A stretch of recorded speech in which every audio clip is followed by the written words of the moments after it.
Hello दोस्तों, नमस्कार, आदाब, सत श्री अकाल। आप सभी का स्वागत है मेरे साथ मेरे चैनल पे द सीक्रेट टीचर्स पे। और दोस्तों, आज हम लोग अपना जो इंडियन एक्सप्रेस है उसको हम लोग थोड़ा डिटेल में पढ़ेंगे। मैं आप लोगों के सामने पूरा का पूरा पेपर लेके आता हूँ और जो हमारी इम्पोर्टेंट न्यूज़ होती हैं, ठीक है, चाहे हमारे नॉलेज के पर्सपेक्टिव से और चाहे तो हमारे एग्ज़ाम के पर्सपेक्टिव से। आप पॉइंट वाइज अपनी कॉपी में नोट भी कर सकते हैं और क्वेश्चन आप खुद भी बना सकते हैं, ठीक है। सबसे पहले पेज पे चलते हैं हम लोग। सबसे पहले पेज पे ये हमारी न्यूज़ है राजस्थान की। यहाँ पे देख पा रहे होगे राजस्थान की जो न्यूज़ है, मैंने इसलिए कवर कराया है क्योंकि यहाँ पे ये थोड़ी सी इंपॉर्टेंट न्यूज़ है, आप लोग समझ लीजिएगा। अभी क्या हुआ है कि अभी विधानसभा की बैठक बुलाई गई थी। तो विधानसभा की बैठक में हुआ यह था कि कांग्रेस ने एक व्हिप जारी किया था।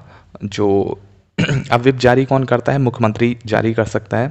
तो मुख्यमंत्री ने जारी किया था और व्हिप में जो नहीं बैठता है, ठीक है, तो एज अ बागी समझा जाता है उसको, ठीक है। उसके बाद क्या हुआ था, बहुत सारे कांग्रेस के जो एमएलए थे, 18 एमएलए, और इसके बाद सचिन पायलट जो डेप्यूटी सीएम भी थे वो नहीं आए थे, ठीक है। इसके बाद क्या हुआ कि जो फिर बाद में इसके बाद स्पीकर को बोला गया कि जो 18 एमएलए हैं और डेप्यूटी सीएम हैं उनको क्या कर दिया जाए, डिस्क्वालीफाई कर दिया जाए, ठीक है।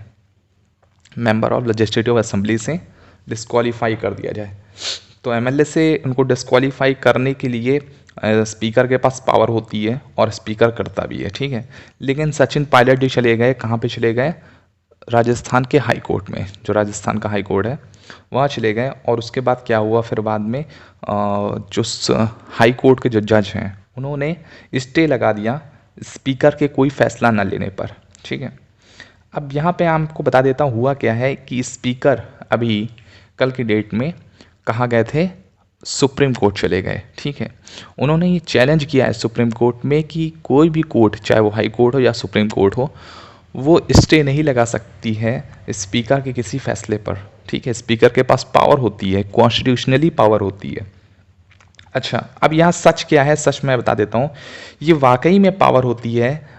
देखिए, एक केस हुआ था 1992 में, ठीक है, जहाँ पे जहाँ पे इसी तरह का मामला था, इंटरवीन किया गया था। तो उस समय कोर्ट ने, सुप्रीम कोर्ट ऑफ इंडिया ने फैसला ये किया था 1992 के केस में कि जो स्पीकर होगा, ठीक है, उसको पावर होगी, और ये कॉन्स्टिट्यूशनली पावर दी भी गई है कि वो किसी भी एमएलए को, जो रेबल एमएलए हैं या फिर कोई बिक गया है और उसको अगर पार्टी की विप नहीं फॉलो कर रहा है तो पार्टी उसको निकलवा सकती है और उसको डिसक्वालीफाई करवा सकती है। तो यहाँ पे भी यही मामला हुआ है कि जो पावर है वो स्पीकर के हाथ में है, स्पीकर डिसक्वालीफाई कर सकता है, ठीक है, उस पार्टी की विप ना फॉलो करने पर। तो यहाँ पे भी वो आया कि कांग्रेस जो है वो उसने विप जारी करी थी, और जबकि 18 एमएलए और सचिन पायलट जी ने उसको जारी नहीं किया था, फॉलो नहीं किया था। तो उसके बाद स्पीकर के पास ये जो स्पीकर है, स्पीकर का नाम बताता तो सीपी जोशी है, ठीक है। जो राजस्थान की जो एमएलए लेजिस्लेटिव असेंबली है, ठीक है, वहाँ पे स्पीकर कौन है? सीपी जोशी हैं। और प्रेजेंट टाइम के राजस्थान के सीएम कौन है? आप लोग को देगा अशोक गहलोत हैं, ठीक है। ये बात ध्यान रखिएगा। चलिए अगली न्यूज़ पे चलते हैं, पेज नंबर 3 पर। पेज नंबर 3 पे यहाँ पे बहुत इंपॉर्टेंट न्यूज़ है। पेज नंबर 3 पर ये सेरोलॉजिकल सर्वे, जहाँ सेरो सर्वे लिखा हुआ है, इसका फुल फॉर्म होता है सेरोलॉजिकल सर्वे, ठीक है। यहाँ पे बताया गया है, देखिए, एक सेरोलॉजिकल सर्वे क्या होता है, उसमें करीब कुछ लोगों को सर्वे किया जाता है। क्या कहते हैं, जो सेंट्रल टीम नहीं करती है, या आप राज्य का या फिर कोई क्षेत्रीय आप करवा सकते हो, ठीक है। एक तरह सर्वे होता है, वहाँ पे आप कई लोगों का सैंपल टेस्ट करवा सकते हो, ठीक है, या फिर उनकी खून की, ब्लड की एंटीबॉडी की जांच आप कर सकते हो, ठीक है। तो यहाँ पे बहुत सारे लोग ही नियर अबाउट 22,000 लोगों की एंटीबॉडी एट रैंडम टेस्ट हुई थी एक जगह क्षेत्र की। तो वहाँ पाया ये गया कि नियर अबाउट 22% लोग जो है उनमें कोविड-19 की एंटीबॉडी पाई गई है, और उन लोगों को पता तक नहीं चला कि उनके अंदर कोविड-19 की एंटीबॉडी बनी कैसे। अब देखिए, किसी भी रोग की एंटीबॉडी कब बनती है? जब वो उस रोग से ग्रसित होकर ठीक हो चुका हो, तो उसके अंदर उस पर्टिकुलर वायरस की एंटीबॉडी बन जाती है। इसका मतलब ये हुआ कि कोविड-19 की अगर एंटीबॉडी पाई गई है तो वो कोविड हुआ है उनके, और कोविड से वो ठीक हो गए। लेकिन जब उनसे सर्वे में पूछा गया कि आपने कहीं भर्ती हुए हो या फिर कुछ हुआ है, तो उन्होंने बोला कि हम तो एकदम नॉर्मल थे, नॉर्मल ज़िंदगी जी रहे थे। तो ऐसा हुआ है कि 22 उनमें 22,000 लोगों में 22% लोगों के पाया गया। तो ये डिसाइड किया गया फिर कि ऐसे पूरे दिल्ली में नियर अबाउट 1/4 लोगों को क्या है, कोरोना है, और वो ठीक हो चुके हैं, उनके अंदर एंटीबॉडी पाई गई है। ठीक है।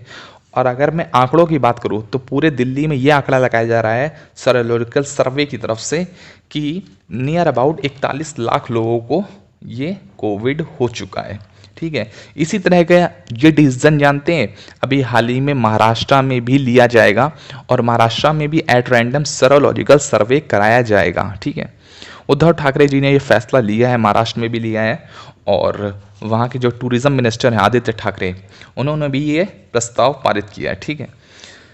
यहाँ पे जो सर्वे कराती है उसका ऑर्गेनाइजेशन का नाम है apex health service and research organisation. ठीक है। नाम ध्यान रखिएगा, apex health service and research organisation. चलिए आगे बढ़ते हैं हम लोग पेज नंबर 3 पे। पेज नंबर 3 पे ये कोविड की यहाँ पे आप देख पा रहे होंगे, पूरा एक तरह से ग्राफ दिख रहा होगा आपको चार्ट की तरह माध्यम से। ये आपको देख पा रहे होंगे कि ये टोटल नंबर ऑफ केसेस कितने हैं, 1,49,00,000 केसेस पहुंच चुके हैं, और बहुत ही तेज़ी से बढ़ रहा है। सबसे ज़्यादा तेज़ी से अभी भी यूएसए में बढ़ रहा है, इसके साथ साथ ब्राज़ील में भी बहुत ज़्यादा बढ़ रहा है, और इंडिया में भी बढ़ रहा है। इंडिया में भी नियर अबाउट एक दिन में 1 लाख केसेस आ जा रहे हैं। ठीक है। और अब तो मोर्टेलिटी रेट भी इंडिया में काफ़ी ज़्यादा हो गया है। यहाँ पे अलग अलग देशों के अलग अलग आंकड़े हैं, आप इनको एक बार देख सकते हो। ठीक है। और चिली और पेरू भी काफ़ी ज़्यादा यहाँ पे लिस्ट में आ चुके हैं, टॉप 10 लिस्ट में।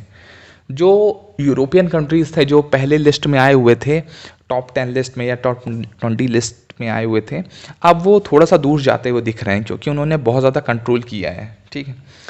यहाँ पे हम लोग चलते हैं अगली न्यूज़ पे, और पेज नंबर 13 पे चलते हैं। पेज नंबर 13 पे है ये द वर्ल्ड की न्यूज़ है। ये काफ़ी इंपॉर्टेंट न्यूज़ है। देखिए, मलेशिया के फॉर्मर प्राइम मिनिस्टर थे। ठीक है। उनका नाम था नजीब रज्जाक। नजीब रज्जाक जो थे वो मलेशिया के फॉर्मर प्राइम मिनिस्टर थे। फॉर्मर प्राइम मिनिस्टर मतलब क्या होता है, जो पहले रह चुके हों। ठीक है। तो पहले रह चुके थे फॉर्मर प्राइम मिनिस्टर, और उनके ऊपर मलेशियन जो मलेशियन जो सुप्रीम कोर्ट है वहाँ की, ठीक है, उसने उनको गिल्टी पाया है। किस मामले में गिल्टी पाया है कि उन्होंने टैक्स की चोरी करी है, उन्होंने अनलॉफुल एक्टिविटी करी है जब वो पावर में थे। इसके साथ साथ उन्होंने एब्यूज़ ऑफ पावर किया है। ठीक है। पावर का उन्होंने मिसयूज़ किया है, उन्होंने अनलॉफुल एक्टिविटी करी है, प्लस टैक्सेस भी काफ़ी ज़्यादा चुराए हैं। ठीक है। और उन्होंने अपनी क्या कहते हैं, जो पावर है जो प्राइम मिनिस्टर की, उसका भी काफ़ी ज़्यादा गलत इस्तेमाल किया है। तो उनके पास चार्जेस लगाए गए हैं। चार्जेस कितने लगाए गए हैं? चार्जेस है बहुत बड़ी रकम है, $400 मिलियन। ठीक है। बहुत बड़ी रकम होती है $400 मिलियन। और अगर मैं उनकी करेंसी की बात करूँ तो ये करेंसी हो जाती है 1.69 बिलियन रिंगिट। रिंगिट वहाँ की करेंसी है। मलेशिया की आपसे कभी कभी करेंसी पूछ लेते हैं, तो करेंसी क्या है? रिंगिट है। ठीक है। मलेशिया की राजधानी क्या है? कोलालमपुर है। मलेशिया की राजधानी कोलालमपुर है, और मुद्रा क्या है? रिंगिट है। ठीक है। और महातिर बिन मोहम्मद कौन है? वहाँ के प्रेजेंट टाइम के प्राइम मिनिस्टर हैं। ठीक है। चलिए अगले चलते हैं पेज नंबर 16 पे, और इकोनॉमी का पेज है, यहाँ पे चलते हैं। यहाँ पे सेबी के बारे में न्यूज़ है, उसके बारे में पढ़ते हैं। ठीक है। तो सेबी के जो अध्यक्ष है प्रेजेंट टाइम में कौन है? अजय त्यागी हैं, ये आपको ध्यान रखना है। तो अजय त्यागी ने अभी हैरानी जताई है कि बहुत सारे जो इन्वेस्टर्स हैं वो इन्वेस्ट कर रहे हैं बेसिकली। ठीक है ना। और ये बहुत अच्छी न्यूज़ है। तो यहाँ पे बस ये छोटी सी न्यूज़ ये थी कि मुझे बताना था कि फिक्की की एनुअल कैपिटल मार्केट कॉन्फ्रेंस हो रही थी अभी प्रेजेंट टाइम में, उसमें अजय त्यागी जी ने पार्टिसिपेट किया था, और उन्होंने यह अच्छी बात बताई कि यह जो कंपनीज़ हैं वो वो कर रही हैं, मतलब इन्वेस्टमेंट कर रही हैं। ठीक है। तो यहाँ पे आपसे ये पूछ सकते हैं कि सेबी का फुल फॉर्म क्या है? तो सेबी का फुल फॉर्म ध्यान रखिएगा, सेबी का फुल फॉर्म है security and exchange board of India. ठीक है। और उनके अध्यक्ष कौन है? अजय त्यागी हैं। सेबी क्या करती है, जब कोई म्यूचुअल फंड में इन्वेस्ट करता है या फिर कोई शेयर मार्केट में इन्वेस्ट करता है, ठीक है, इसके साथ साथ म्यूचुअल फंड हो गया, और अगर आप कहीं भी इस तरह का पैसा लगाते हैं तो वहाँ पे जो निगरानी करने का काम करती है वो कौन करती है, सेबी ही करती है। ठीक है, चलिए आगे चलते हैं, पेज नंबर 16 पे ही इकोनॉमी का पेज है, और यहाँ पे ये न्यूज़ बहुत इंपॉर्टेंट है, सीसीआई की, कंपटीशन कमीशन ऑफ इंडिया। ठीक है, तो यहाँ पे अगर आप लोगों को नहीं पता कि कंपटीशन कमीशन ऑफ इंडिया क्या होता है तो मैं बता देता हूँ। देखिए, भारत में प्रतिस्पर्धा बनाए रखने के लिए, ठीक है, कंपटीशन बनाए रखने के लिए एक कमीशन बना हुआ है, उसका नाम होता है कंपटीशन कमीशन ऑफ इंडिया, जिसे बोलते हैं सीसीआई। तो बहुत ध्यान रखिएगा, कंपटीशन कमीशन ऑफ इंडिया किस लिए होता है, कंपटीशन बनाए रखने के लिए, एक सौहार्दपूर्ण और हेल्दी कंपटीशन बनाए रखने के लिए। ऐसा नहीं होना चाहिए कि कोई भी फ्री बांट रहा है तो, और कुछ कम पैसों में बांट रहा है तो सब उसके पास मार्केट चली गई, लोग चले गए और बाकी सब लोग ऐसे नॉर्मल कर रहे हैं। ठीक है, तो ये नहीं होना चाहिए। तो अभी यहाँ पे न्यूज़ ये है कि जो है उसने अडानी ग्रुप को, एक पोर्ट है, उस पोर्ट का नाम है कृष्णापट्टनम पोर्ट, ठीक है, उसके लिए ग्रीन सिग्नल दे दिया है, और वो कृष्णापट्टनम जो पोर्ट है उसका एक्सेस करने का जो परमिशन है वो अडानी ग्रुप को बेसिकली दे दिया है। ठीक है, तो यहाँ पे छोटी सी न्यूज़ ये थी। तो आज की करंट अफेयर बस इतनी ही थी। आप, आई होप आप लोगों को बहुत पसंद आई होगी।